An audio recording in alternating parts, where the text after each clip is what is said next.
You know how grief is generally treated as if it's that ugly monster that resides in the corners, in the outlying area, but not really in the mainland? I wish that were true. I put off watching Bly Manor for 11 months. I didn't realize it had been 11 months. I just knew that I put it off for some time because I knew that would mess me up somehow. We'll get back to that. So I saw on my blog first. It's the show with the nomies, but for some reason I downplayed how grief is in the story. So when the story came out, it developed more. I realized I had to tell myself, you're not watching yourself. This story is created. You are not living a scripted life. So you're gonna have to stop identifying so much with what's going on. And that was cool, and it was fine, and it was honestly a beautiful season. If anybody feels differently, don't at me. Just considering that I'm 9 months into my journey, going on 10 soon, my life was being played out, and all that was missing was Miss. It's just that it parallels a little too much, especially with Monse. She's got a love for writing. She's of color, she's beautiful, she's talented. I found myself paralleling with what she would do. What she wouldn't do jumped out at me louder because I'm like, oh, what you did right there is something I wouldn't do. So that happened too. The bottles of ensure in Abuelita's room gave away her diagnosis to me very fast. Previous hospital settings, so I already knew what it was. What messed me up even more than that was her moment with Jamal. I can't hang! Regardless, I found myself overly identifying with some tones because they felt so familiar. I'm living them right now. I talk to my loved one all the time. I have ways that I can rely on to see her. If I really want like a quick relief, I'll just think about how much I love her, and that'll pull me out of a tough jam emotional moment where I shouldn't be having one, or where it's inconvenient to me to be having one. Moving on to Bly Manor. Bly Manor I put off for some time.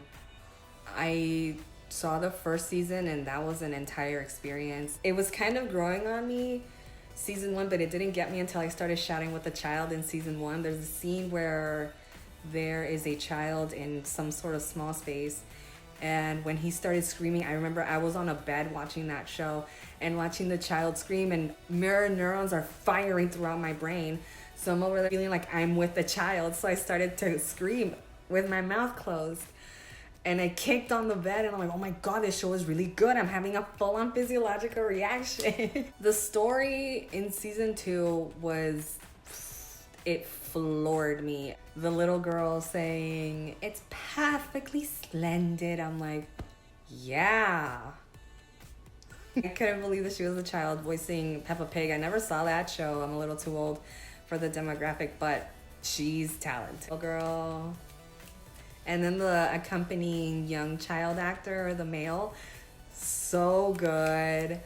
Spoilers ahead. When the child is spying on Danny and he gives her a certain face, I'm like, that child is disturbed. It's the look of a grown man, and then I kind of found out there's reason for that. Is his body was being occupied by someone else who shouldn't have been in it. For one, I was appreciating how good the actors were. For two, I was not expecting an emotional depth of that sort. Another spoiler that's coming at you. When Danny becomes the Lady of the Lake and her lover jumps into the water and basically begs her to take her with her, I remember seeing that and I poured out a good cry from the soul, because what you want most when you're grieving is to see them again. And if that's possible, then take me with you is the next thing. And isn't that the position where I'm at right now? It's cool. Like, I respect the end had to come. It's just that if I had to quantify in feelings how it feels, Bly Manor did a fantastic job of voicing everything I couldn't on a video, anyway. You know how grief is generally treated as if it's that ugly monster that resides in the corners, in the outlying area, but not really in the mainland? I wish that were true. So since grief is not that ugly, red-headed stepchild everybody wants to push off to the side, I'm open to suggestions. What's good out there? I heard WandaVision's good, so that one's on my list. I hear it has a really good grief undertone to it, and I didn't know. I don't have Disney Plus. If there's anything else, please share. I can definitely recommend On My Block and Bly Manor highly, if anybody hasn't already seen them by now.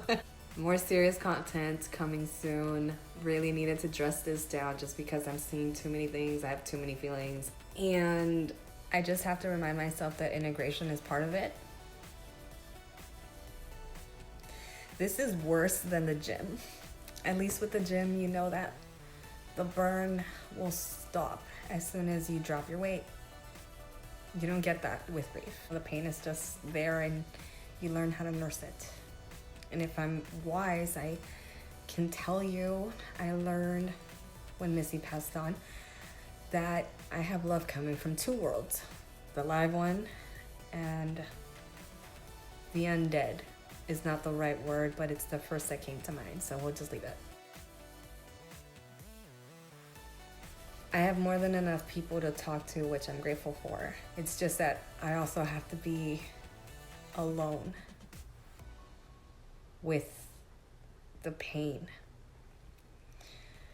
The word integration is basically telling me to incorporate the best parts of the pain and put them in my journey, because that's where the growth is. And it's just annoying because grief really is the biggest change, and so therefore it feeds you into a lot of changes, whether you want them or not. You just want to throw your hands on the floor, bang as hard as possible, and just say tap out, tap out. I can't right now.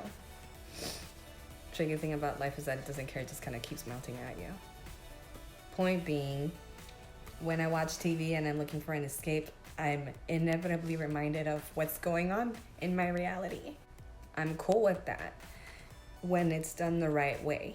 And I don't have enough of an attachment to fandom. I'm not expecting too much from shows that I see. It's just that when I do feel captured, I feel captured. I saw On My Block right when it came out with my sibling, so I waited so that we could watch the show together. There's a dog barking outside on my block. And since I have to keep myself upbeat and everything, you know, for the self-care and productivity and whatnot, I put on my earbuds. I will recommend that you do the same. It's a rainy day in LA, so I won't be going out for a run. But I will be rocking out every now and then. I sing Fall to Pieces by Velvet Revolver very loud. And it helps me feel better because I'm falling down. I'm falling